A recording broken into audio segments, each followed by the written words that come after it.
devastating Hurricane Harvey seemed to come from nowhere, putting an abrupt end to the perplexing 12-year-long hurricane drought in the continental U.S. How many remember the scenario with Hurricane Sandy? Miraculously, weather forecasters somehow knew 7 days in advance that Hurricane Sandy would make an unprecedented 90-degree westerly turn exactly where it did. As Harvey was making landfall, the radio frequency microwave transmissions being used by the weather makers to manipulate Harvey were undeniable. Powerful frequency transmissions kept Harvey from migrating further inland and breaking up. The forecast track and behavior for Harvey was beyond unprecedented. Again, how could forecasters know so far in advance? Because Harvey's behavior was not an act of nature. It was manipulation with patented climate engineering technologies.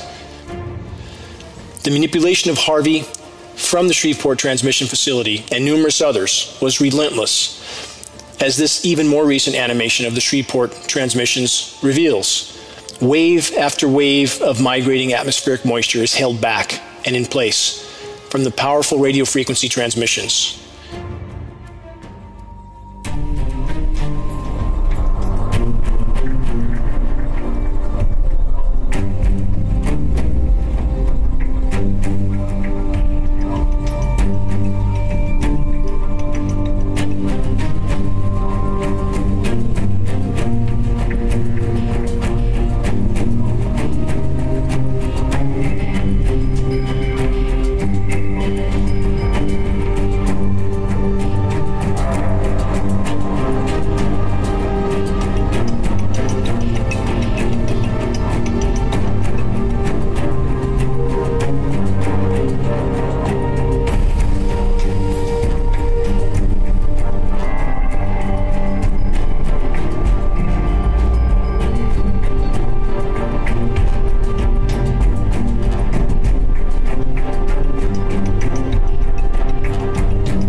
Este ciclón tiene un movimiento muy extraño. Normalmente los ciclones van hacia la parte norte. Este está avanzando hacia el sur. O sea, este está haciendo exactamente un movimiento contrario.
Economistas, banqueros, fondos de inversión y financieros se muestran cada vez más interesados en la crisis medioambiental.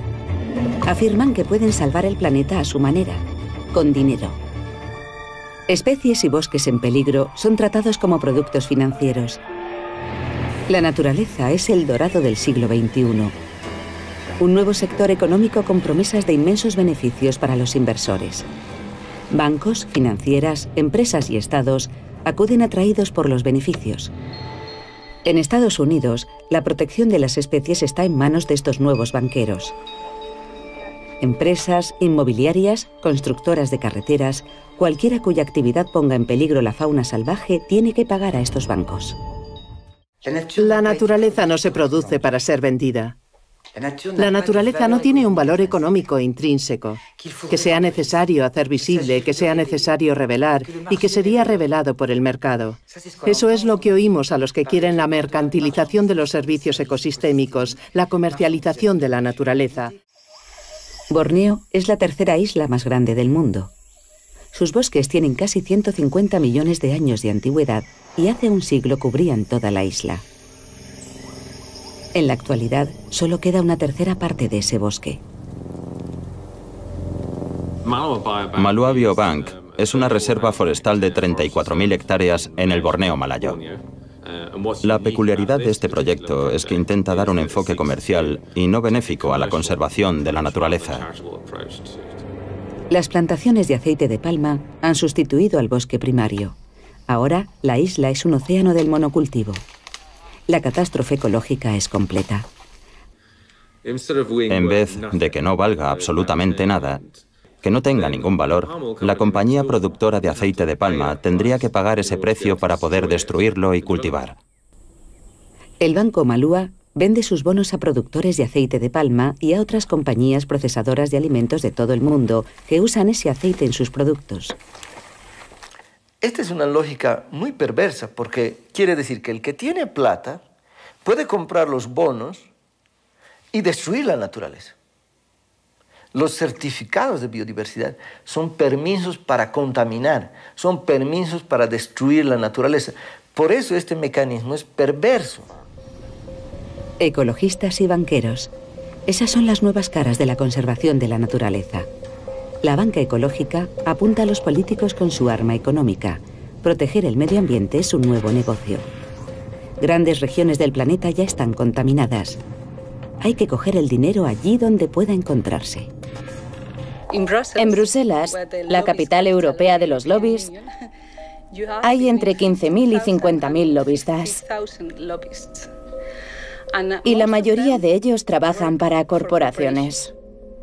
El Consejo Empresarial Mundial para el Desarrollo Sostenible es un grupo de 200 compañías, muchas de ellas con un pésimo historial de problemas medioambientales, como Río Tinto, Shell, BP, etc. Las mismas compañías que pertenecen a este grupo, en su actividad diaria real, en el lobby ante los gobiernos, presionan exactamente para lo contrario. Presionan para conseguir políticas que beneficien sus intereses comerciales, que no afecten a sus actividades, que no les obliguen a hacer cambios estructurales, que puedan seguir teniendo un impacto devastador sobre las comunidades y sobre el medio ambiente. Vale es una gigantesca empresa minera, miembro del Consejo Empresarial Mundial para el Desarrollo Sostenible.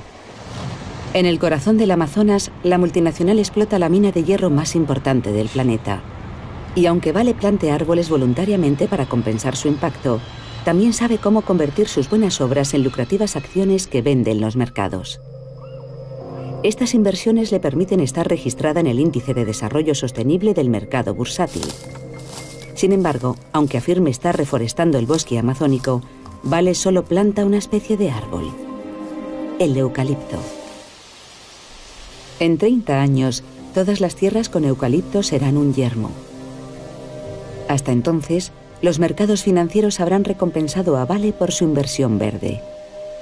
Finalmente, la multinacional obtendrá aún mayores beneficios vendiendo sus árboles para biocarburantes. Disfrazar un monocultivo como milenaria selva tropical amazónica es una de las grandes decepciones de la economía verde. Una mentira que consiste en afirmar que los mercados pueden proteger la biodiversidad. Esta es la principal solución ofrecida por los políticos internacionales y los mercados para proteger el planeta. Los países desarrollados pagan por plantar árboles en lugar de cambiar sus métodos. Los principales bancos y empresas han emitido los bonos verdes, un producto de inversión inventado por el Banco Mundial. Ya han emitido decenas de miles de millones de bonos con el objetivo, afirman, de que las finanzas trabajen para salvar el medio ambiente. ¿Qué garantía hay de que las así llamadas finanzas verdes sean beneficiosas para el planeta? La evidencia es muy clara. El precio ha llevado a la degradación y la destrucción. El precio y la financialización son una enfermedad que debemos derrotar. Es como un cáncer del planeta y de la mente humana. La única forma de salir de esta crisis ambiental es saliendo de una lógica de mercado, donde es el mercado el que nos domina, y pasar a una lógica donde es la conciencia humana la que define y decide qué es lo más apropiado para restaurar el equilibrio de la naturaleza.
Barcelona is part of Catalonia, which is a region that has been trying to leave Spain, but there's a lot of struggle about that. And not long ago, the mayor of Barcelona is said to have supported the Palestinian against Israel, and that is normally a way, if you want to get beaten up, that's the way to go. The targets they always choose are locations with a touristic value or a national identity, and also transports like airports, train stations, bus stations, these type of things. This crazy guy who happened to leave his ID and driver's license in the car, very handy once again, in a rental van. I'm going to come back to why they're using rental things. So it's said that he started at the Plaza de Catalunya, which is the place in Barcelona. And it's a very symbolic place for Barcelona and the whole fight for Catalonia. Then another thing is that when there's multiple victims, there's always multiple nationalities. And this is, when they carry out these false flags, it is to involve as many countries emotionally as possible. The reason why they do all of these vehicle attacks are, we were talking about that, for preparing people for smart cities, so that the vehicles will be the problem. We're back to problem, reaction, solution. The vehicle is the problem, and the solution will be driverless cars. Now, they're going to make restrictions, or they're suggesting restrictions on van rentals and car rentals. When you look at the footage in Las Ramblas here in Barcelona, there's more than 200 CCTV cameras put up around this area. It's the most popular area in Barcelona. 200 cameras officially, not one of them working. Does that sound familiar to you? Then you have no video footage from normal people, and then it is all then blamed on Muslims or ISIS. ISIS keep taking responsibility, which I think is very kind of them, being a creation of the US and Israel, backed by Saudi, as the boogeyman. But that, yet again, you have to look at each and every single event, because sometimes, even though it's a so-called false flag operation, there can be real victims, but there are also many times only crisis actors, or it can be a mixture of both. I don't call these things a terror attack. I call them a media event where the product is terror. The product is fear, to pump it out to mainstream media, which they control to a large extent, so that the population will be totally terrified, thus accepting and even welcoming more and more control, more and more robocops, more and more CCTV cameras, more and more body scanners in airports, train stations, and also justifying these incredible, horrific wars that are being started based on these alleged terror attacks that never took place.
de Macron se debe sobre todo a una operación psicológica contra la opinión pública y el pueblo francés en general.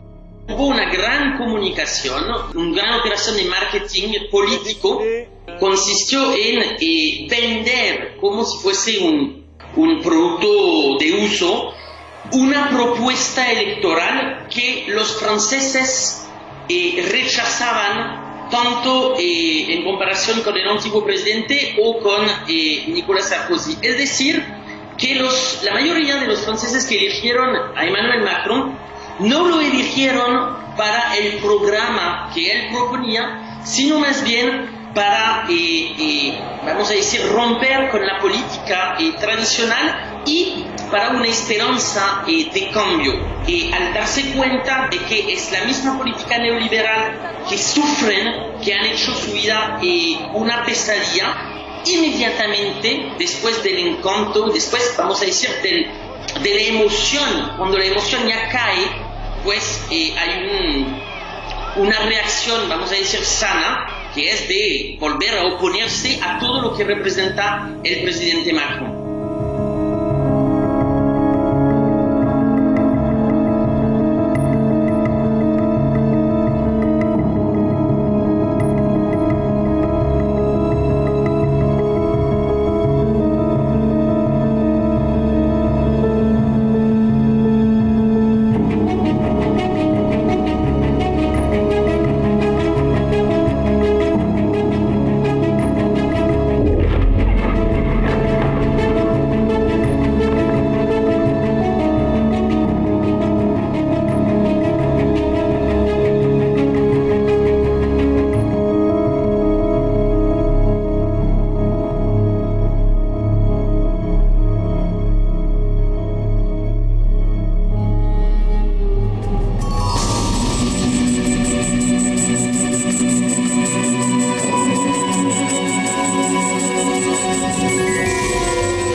Best not make any more threats to the United States.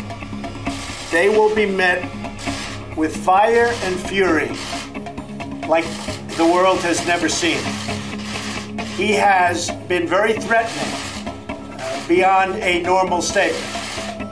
And as I said, they will be met with fire, fury, and frankly power, the likes of which this world has never seen before. Thank you. 우리의 핵과 탄도 로켓으로 십자를 가져올리지 않을 것이며 우리가 선택한 핵무력 강화에 대해서 단 한치의 양보도 없다는 것을 설명했습니다.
Si Corea del Norte lleva a cabo otra provocación, ignorando nuestras advertencias, tendrán que enfrentar un duro y severo castigo por parte de nuestras Fuerzas Armadas y de la alianza entre Estados Unidos y Corea del Sur.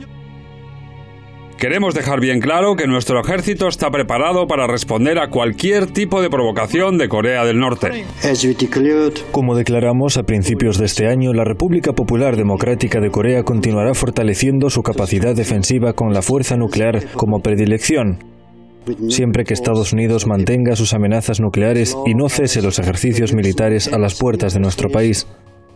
La presión de Estados Unidos y sus actos provocativos solo proveerán una justificación adicional para que la República Popular Democrática de Corea tome medidas para fortalecer sus capacidades de autodefensa. Creemos que las recientes maniobras marítimas a gran escala, Ulchi Freedom Guardian 2017, realizadas por Estados Unidos y la República de Corea desde este 21 de agosto al 1 de septiembre, no contribuyen a la disminución de la tensión en la península coreana. El problema está que tenemos una memoria muy floja y ocurre esto muy a menudo. Es una cosa que no es nueva, llevamos así del año 2006 y es un fenómeno que viene sucediendo, desaparece o se reblandece, vuelve a recrudecerse, sale otra vez y tal. Es un tema muy largo.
Вести диалог с людьми, которые путают Австрию с Австралией.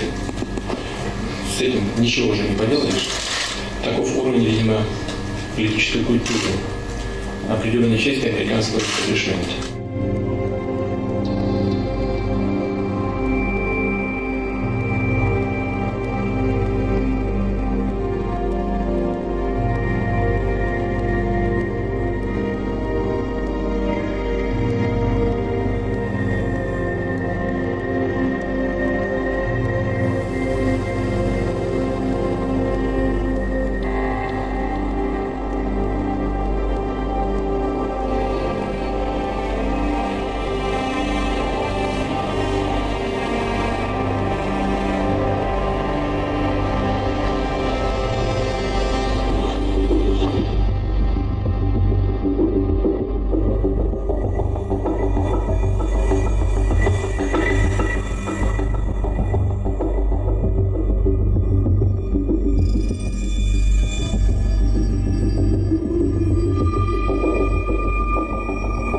Globalists need enemy, but the right enemy, because the right enemy of globalists are they themselves, because they are going to destroy humanity, to exchange the humankind by artificial intelligence, by kind of cyborgs, and they try to destroy all kind of links of the humanity with its essence, and that is absolutely negative. Their goal is against normality. And they need, in order to keep attention elsewhere, they need some enemy, and they have designated Russia as enemy number one. It helps to them to displace attention from the real crimes they commit. Our president is very democratic and very reasonable, very pragmatic leader. He refuses globalization. He refuses world government. He tries to defend and reaffirm and strengthen Russian sovereignty. That's all. Putin is obstacle for globalization, for fulfillment of the wicked plans of globalists. This battle is not political. That is a metaphysical battle that has nothing to do with short or superficial interests, national interests, and so on. The battle is much deeper than that. And Putin plays here the role of defender of Christian civilization, of traditional society, the defender of human nature. Globalization is a kind of very special ideology that tries to cut all links of human individual with collective identity, with church, with nation, with people, with ethnic, with tradition, and with gender as well. The gender politics is the actual weapon of the same globalist, ultra-liberalist theory. But when we start to oppose to liberalism, we are falling into the trap. We are either going to communism, that is false completely because it's the branch of the same roots, or we are embracing the kind of nationalism or fascism. That is as well the wrong way. And globalists, they use this attitude because they accuse everybody who is against them to be either communist or nationalist or fascist. We are human because we belong to some community, traditional community, organic, historical community. When the liberals, they try to cut all these ties, because for them, nature is something that should be overcome, that should be controlled, should be destroyed finally. The continuation of the same globalist strategy will signify in the next time, in the very, very near time to all the humanity, the end of the human. Now we should be united in order to fight against globalist elite that tries to manipulate Russians as well as Americans. Our peoples are on the same side of the front line.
5G is really the elephant in the living room that no one is paying attention to. So it's being promoted as something that's very, very good. It's about the Internet of Things. And what exactly is the Internet of Things? It's about everything talking to everything else. Now, broadband experience everywhere, anytime, smart vehicles, smart transport, smart infrastructure. You know, it uses a millimeter wave, which can be extremely dangerous to all living things and not just people. It's about mass surveillance and about weaponizing the airwaves. And the studies on it are amazing. There's all sorts of studies, but they're not interested in the studies. That's the thing. This is being rolled out without any studies. They're doing it basically because there's a lot of money involved in rolling it out. Hundreds of billions of microchips connected in products from pill bottles to plant waterers. We must reject the notion that the 5G future will be the sole provenance of urban areas. The 5G revolution will touch all corners of our country. America's local governments will play an important role in determining how we fulfill this national priority. If something can be connected, it will be connected. Now, the Internet of Things is far more concerning than people might think at first glance, because it isn't just your fridge and your smart toaster and your smart television and your smartphone. It's also your computer, your microphone, your camera on your computer. It's also the surveillance system that we are all installing in our homes by getting these new computer systems. Something else the 5G grid can do is it can see through walls, it can see through houses, it can see what you're carrying along the street, it can see if you're carrying money, it may be able to tell if you're carrying a weapon. And if you are carrying a weapon, it can disable you with a millimeter wave, or it can even perhaps send a signal to a drone and have you targeted from the air. It's also possible to take control of vehicles with computers in them. It's an all-encompassing system. And this is not just being used for communication. This is being used for surveillance and control. What this whole system is leading towards is complete digital control of everybody and a merging of human beings with AI. So they're virtually putting a fence around the entire Earth, like a space fence around the entire Earth, which is going to be active and involved in the 5G network. And it's about integrating it all together, the integration of satellites and 5G networks. This 5G grid is being rolled out, and this whole machine society is coming online, and if people don't pay attention, if people continue to use their credit cards, if they continue to use their smartphones, in another 5 to 10 years from now, when all their cash is digitized, all their movements are tracked, all their thoughts are monitored, and everything they do is under surveillance, people are going to look up from their research and go, hang on a minute, how did I end up in this high-tech prison? And at that point, what can anyone do?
have lost control of the technology in our homes because the people who are putting this technology in our homes are never doing it to make our lives easier.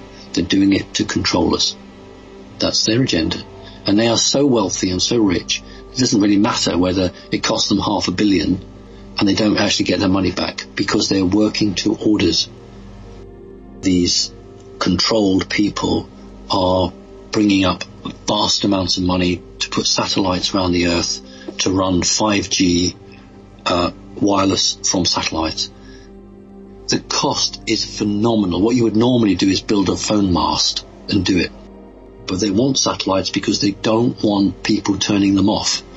If you have satellites which are ground controlled, then it's easier to get at them and turn them off or sabotage them. But if it's running from space, it's very hard to blanket and stop it. And think about the Terminator films with Arnold Schwarzenegger. It was called Skynet, and it was a space-based system. What the whole object of this blasted 5G is to attempt to create an entity within people. It is to place a energy being. It's not like a jinn, it's not a demon, it's nothing like that. It's more like a fourth dimensional, lower fourth type being, and attempting to get them to infest in a person. Because what AI is doing is attempting to control the nervous system of the human race. 5G is a potential that they see to allow them to rewire the brains of people. The whole object is to turn people into robots. Their agenda is to control the human race, and they don't give a fig about anything else.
What the global elite have figured out, your house is a geographic feature on the face of the planet.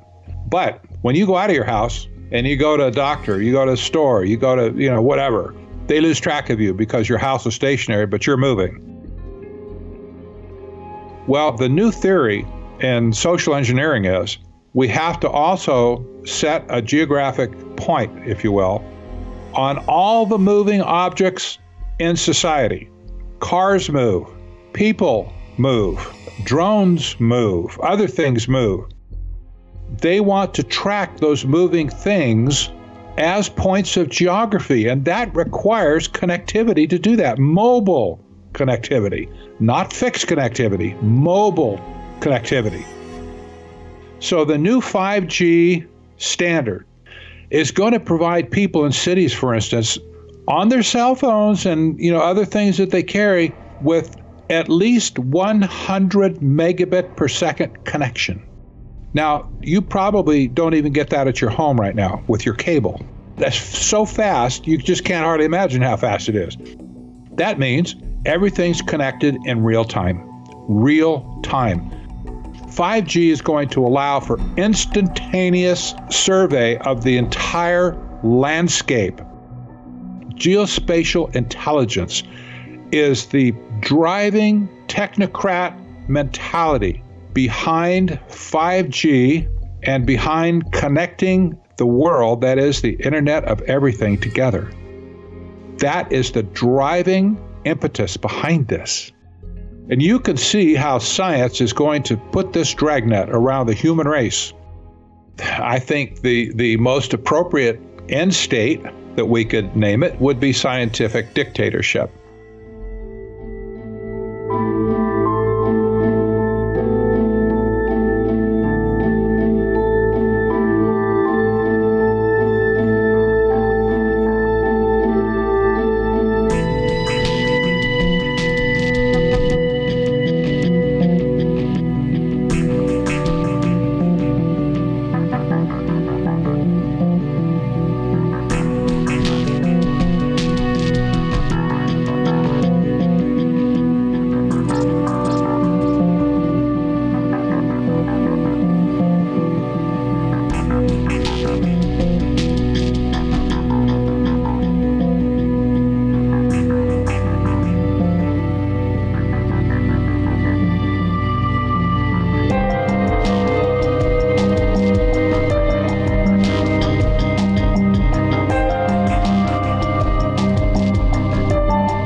Como usted sabe, esperábamos ansiosamente la posibilidad de obtener imágenes de la presencia de objetos voladores no identificados en el cielo cuando ocurría el eclipse.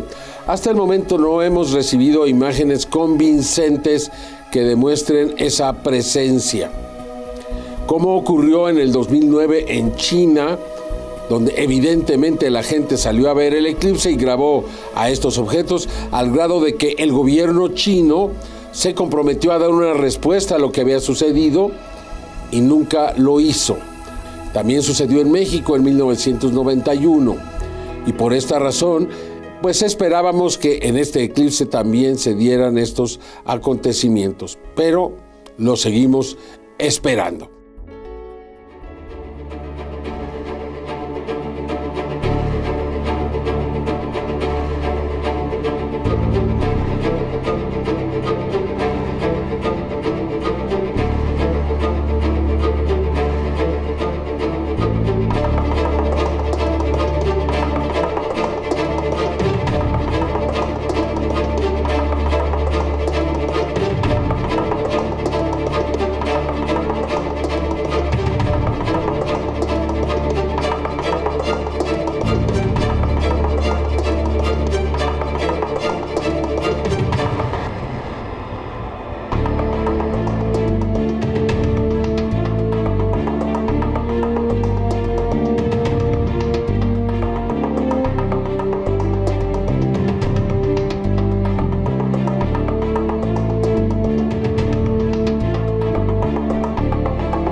The secret space program is made up of basically paperclip scientists that came over after World War II. I also believe that our secret space programs are reporting to probably some key Anunnaki and off-world races that are actually lodged down in Antarctica at this time as part of the Nazi base. The bottom line with NASA and the secret space program, and why it should matter to Americans and the world in general, is that their money is going and being funneled right into these programs. And their children are also being used, abused, trained, segregated.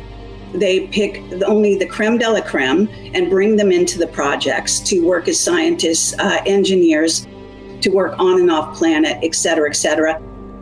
A lot of my whistleblowers are those types of children who grew up in the program, were spotted at a very young age. The Terminator scenario on planet Earth is real. We have a Skynet chip. We have a Skynet organization. We have a network of nanosatellites that are watching our every move. We are a human experiment. We have been also invaded multiple times by other races. So now we are a melting pot of many, many other interstellar races. And the Gray Human Hybrid program is a program to be very aware of. It has been very successful. So it worked through the abductions of females and through the implantation of eggs with a lot of what we call those gray. This is not the programmable biological entity grays, which are like a little artificial intelligent being that were created even by our secret space program. But I'm talking about the grays that come from other planets and have invaded our planet. And they want to be part of this grand experiment. They want to have boots on the ground, and this is the way they do it. They put in their DNA and then they reincarnate. The bottom line is that you've got a whole slew of wonderfully gifted children who are fully half gray on this planet now, who have come in through this Gray Human Hybrid program that the military was fully culpable in allowing to happen. The trouble with this is, and the trouble with being half gray and half humanoid, so to speak, is that you are going to be a lot less empathetic. You're going to be highly intellectual. You're going to also have a huge area where there's a lack of an emotional connection between the brain and the heart. And so this is a problem with some of the incarnating beings here to Earth at this time. In essence, we are food for a race of reptilians who have been trying to dominate this planet for eons. There have been interstellar wars with these beings. That's what the War of Worlds is all about. And we are continuing it here on and off the planet. My general sense is that you're very positive that we're going to win this War of the Worlds. And that human consciousness, human empathy, and human love is ultimately going to triumph. Yes, and we are far more intelligent than we give ourselves credit for. So the bottom line is that our emotional intelligence, which is a combination of our, intellectual and heart sort of awareness, this resonant sort of composite, and our souls are incredibly intelligent, and we will bypass, and we do bypass artificial intelligence in this way. And this is how we can deceive the state. This is how we can deceive Big Brother, etc., is by using that resonant ability and also the Kundalini energy that we come by through our birthright. The bottom line is we are linked to Source and through our higher selves, and we have actually multiple incarnations simultaneously. So this is simply a vehicle, this humanoid body, but we can have complete mastery over it. We are slowly but surely connecting the dots and realizing that we have been slaves, a slave species, to other races that have wanted to dominate Earth for eons. So we're breaking out of that shell, so to speak. So we're discovering new things about our past, new truths, new intelligence that we had that was once has been lost for eons is coming back to us. new memories, the memories of the past, present, and future. We are time travelers. By nature, that's the nature of our genome and our abilities. This is facilitating this awakening here on planet Earth. And part of that awakening is starting to recognize that the original human body was actually immortal. We are an interstellar species that has a long history going into the future. Whether we stay on Earth or leave Earth or go out into the multiverse and inhabit other planets or not, it doesn't really matter. We are the safeguards of the library, the genetic library here on planet Earth, however, and we do need to defend sovereign ground.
The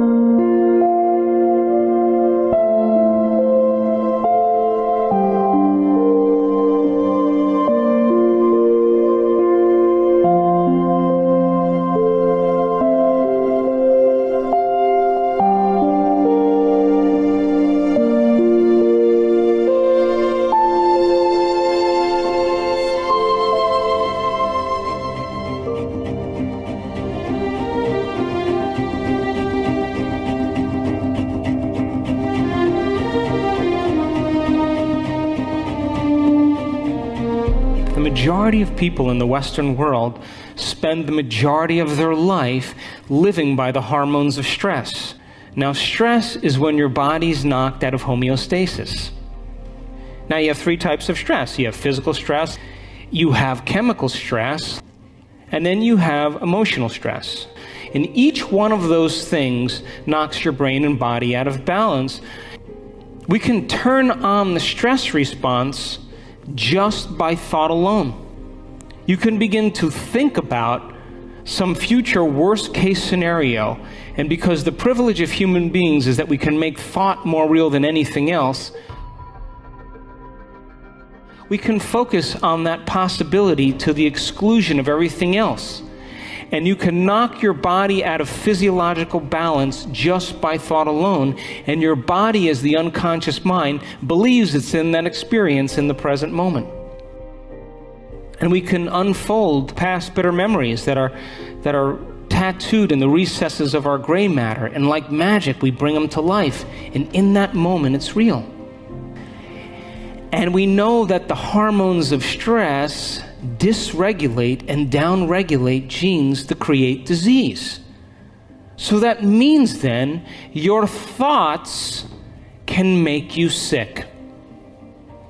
So here's my question. If your thoughts can make you sick, can your thoughts make you well? The hormones of stress, though, give the body and brain a rush of energy. And it's like a narcotic. It becomes a drug, and people become very addicted to the adrenaline and the stress hormones, and they use the problems and conditions in their life to reaffirm their emotional addiction so they can remember who they think they are. The bad relationship, the bad job, the terrible circumstances, all of that is in place because the person needs that to reaffirm their emotional addiction. So then if the hormones of stress become like a narcotic, and you can turn on the stress response just by thought alone, then we could become addicted to our own thoughts. You know, like if you have an insecure thought, you begin to feel insecure, right? So if the body has been conditioned to the mind of insecurity, don't you think then the moment you're no longer going to think insecure thoughts and fire and wire those circuits in your brain, and then produce the blend of chemicals for you to feel that way, don't you know your body is going to do what? It's going to look back up at your brain and say, hey, I modified my receptor sites for you. We've been doing this for 20 years. I'm counting on those chemicals coming. Now you're just going to stop? And it's going to start sending signals back to the brain. So when we live by the hormones of stress, and all of the energy goes to these hormonal centers and away from the heart, of course the heart is going to be the first organ that's starved of energy. And the hardest part about change is not making the same choice as you did the day before.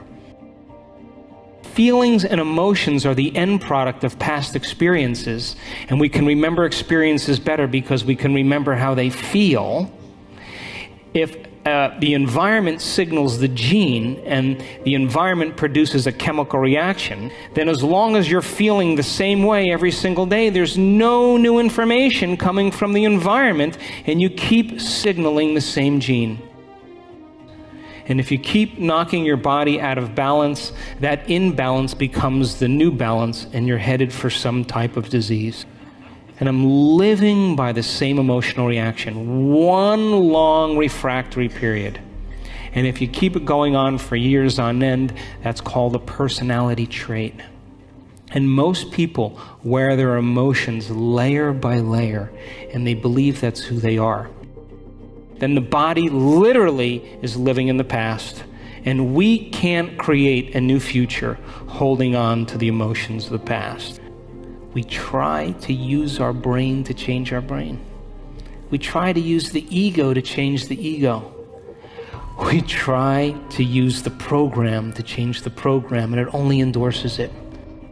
When you become pure consciousness, and we have all the biological and neurological machinery to do this, by the way, you come preloaded with everything you need. You don't need anything else. That when you forget about yourself and you become pure consciousness, a thought impossibility, the moment you are consciousness, now you have dominion over your body. So then if you're working on your anger and your frustration, and I'm working on my fear and my anxiety and my judgment, and I'm taking care of me and you're taking care of you, then everybody was doing that, we would sooner or later start to see some change in the world.